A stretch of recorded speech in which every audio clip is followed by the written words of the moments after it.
I've been going to therapy for 3 years now, and I'm on medication because of mental health stuffs. It affects how I eat, what I eat, when I eat, if I sleep, and who I talk to. I have been struggling with depression since 4th grade. I was hospitalized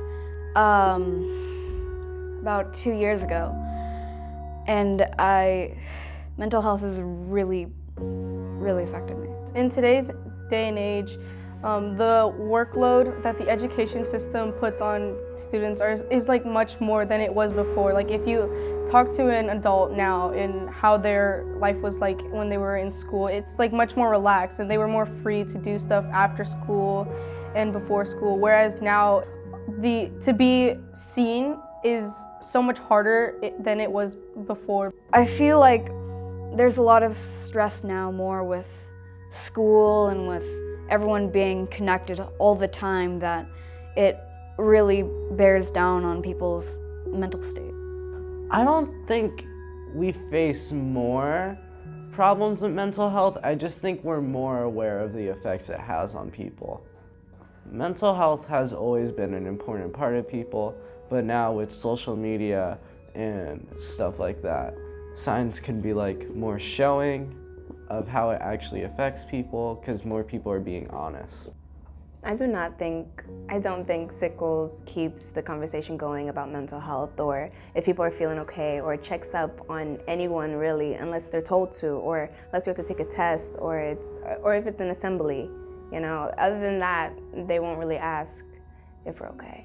We never actually had like a lesson or like a set out way that we would learn about mental health until this year, which I think the way they went about it was a little bit stressful because it kind of took kids away from like their core classes and it was kind of abrupt. The tests don't really tell you anything that you A, don't already know, or B, that'll make you like more aware of how to help you.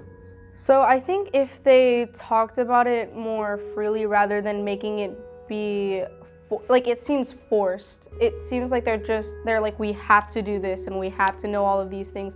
But if they just like casually talked about it, and if they talked about it more openly and less like we're inclined to do like the mental health training, like it seemed forced and kind of like everybody just kind of wanted to get over with.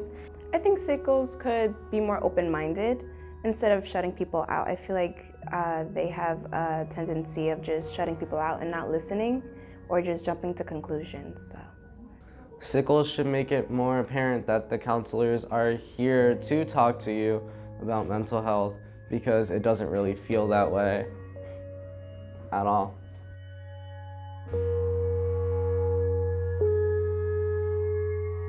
It makes me sad to think that they don't feel like they have anybody to talk to, because, like I said, I know my teachers and I know my staff, and I can tell you that so many of my teachers will just bend over backwards. They'll do whatever they can to support kids. It's tough because we have 2,400 kids here, so we try to make sure that we're out and about. I'm always out during lunches and between classes.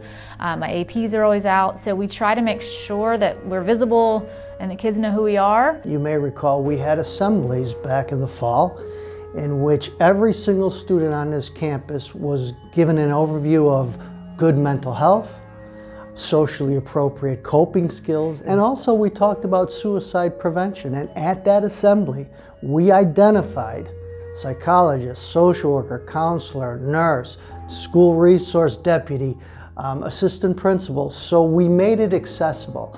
On top of that, Ms. Haydel and I see a lot of students for mental health, and literally our last sentence before they leave say, listen, I care about you. I won't know you're hurting unless you come by guidance and seek me out. You know, if you break your leg, you're not embarrassed. If you get the flu, you're not embarrassed. But for some reason, if you have a mental health issue, people used to be embarrassed and didn't want to talk about it. But I think we're coming to the realization now that we can just be so much happier and healthier. If it's not it's not shameful to have a mental health issue, but you want to make sure that you're addressing it. And I think we're finally getting to that point where people see that this isn't necessarily something you can control, but it's something that we want to work through. Part of the problem is our counselors and our admin, we don't have the same access to kids on a daily basis that the teachers do. And I will tell you that just like the teachers care about kids, the counselors really do as well. Sometimes, unfortunately, they are overworked like everybody else in a public school setting, trying to just get kids programmed, get their academics done, get their classes done, that sometimes the counselor part of counseling, unfortunately for them, doesn't get to happen as often as they would like. The students may want to speak to an administrator and say, you know what, with one psychologist and one social worker, we sure could use more resources. And since the counselors have to do a myriad of duties, where mental health is only a small percentage, maybe we could lobby the administrators to give them less paperwork and more mental health and access to students.